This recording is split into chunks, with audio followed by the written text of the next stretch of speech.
Yeah, I'm now live. So yeah, I was in a hurry to where I'm going, and I live in Houston, of course. And there's always traffic. So I just like, man, shit, I'll just take the toll. And there's traffic on the toll, so I'm paying for traffic. Yep. Anyway, but so since I'm in traffic, I'll just pass the time by just saying what's on my mind. So I was just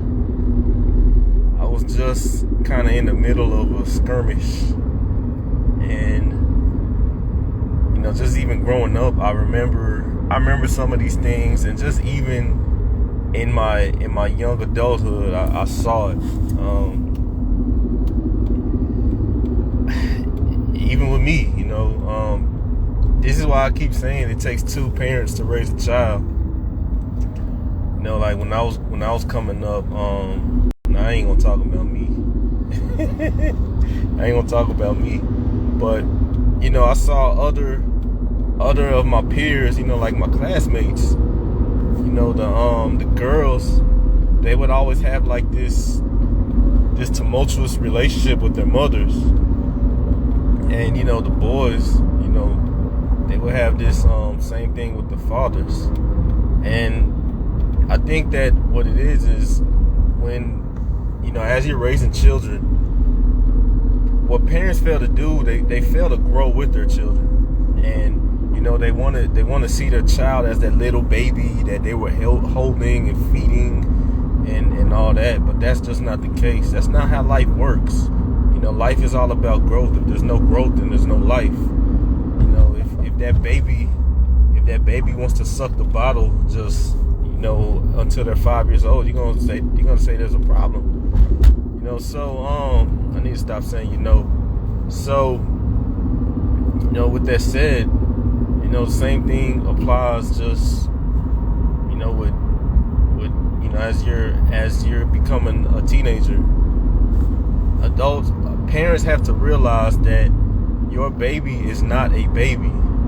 That you might say, well, yeah, you'll always be my baby. That's a full grown, that's a person, with their own will, with their own thoughts, with their own emotions and stuff. And you as a parent, it is your job to guide them until they can stand on their own. And a lot of parents, what they do is they'll be overbearing, and they won't be understanding. And what I mean by that is, as a parent, as an adult, as the elder statesman, it's your job to, feel the temperature of what your child is going through or what your teenager is going through.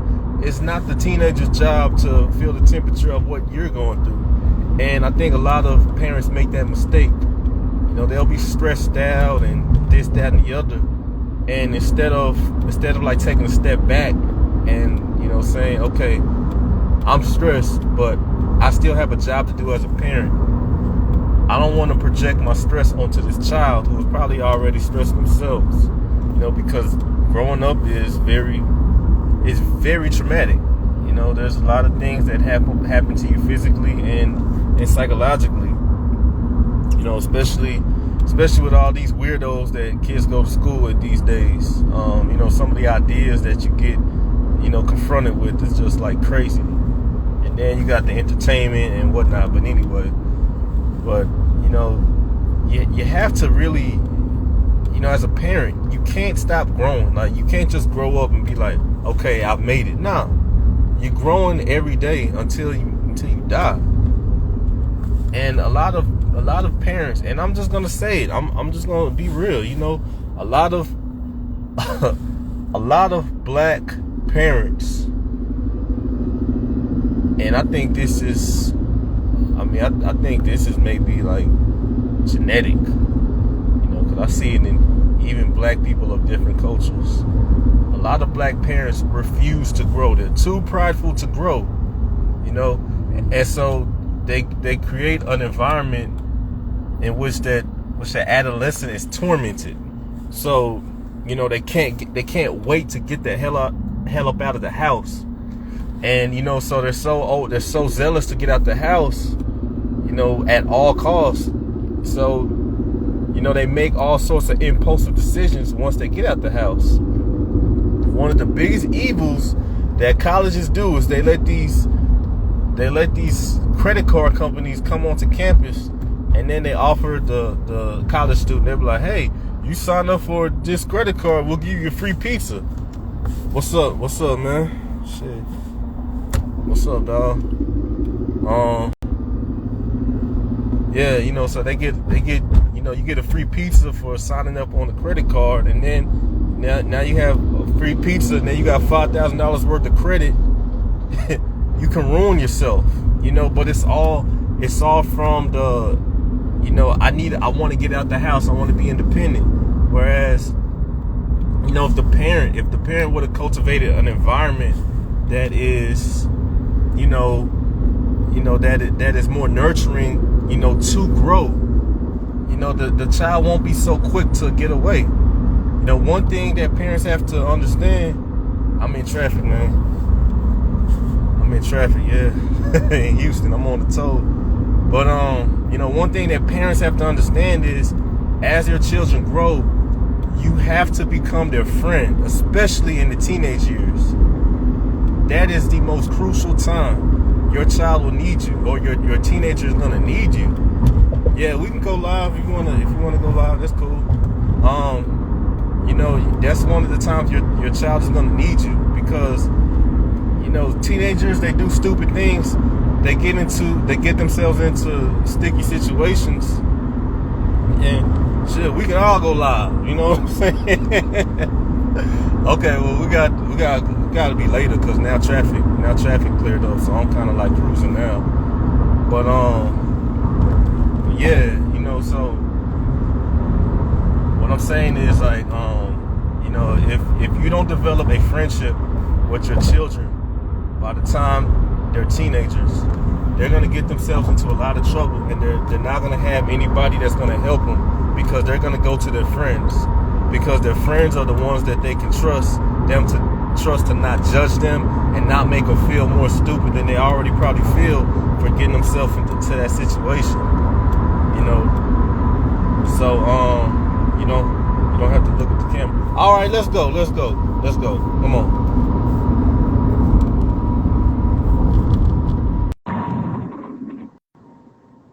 I added you. Katie, where you at?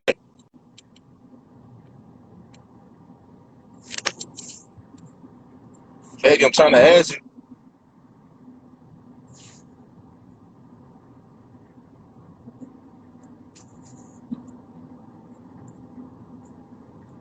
I guess it ain't meant to be. But yeah, so that's really what I'm talking about. Just this this relationship, this parent teenager relationship, because the parents, they'll drive the teenagers crazy, and teenagers are kind of stupid, but they don't mean to be. They just don't know anything. They don't have any wisdom. And again, as a parent, it's your job to impart wisdom on them. And the only way that they're going to yield to that wisdom that you have is if you build that relationship with them. If it's all about just rules and whooping ass, and if it's all about that, then they're just gonna what they're gonna do is they're gonna hear you until you shut up, and that's it. And as soon as you turn your back, as soon as they can get away with something, they're just gonna do whatever they want to do. So yeah, that's pretty much all I got. I'm gonna try to come. I'm trying to go live on Sunday with my homegirl, and she ain't hit me back yet. So if she don't hit me back, then I'll just go live with myself. So it's all good. But I'll holler at y'all.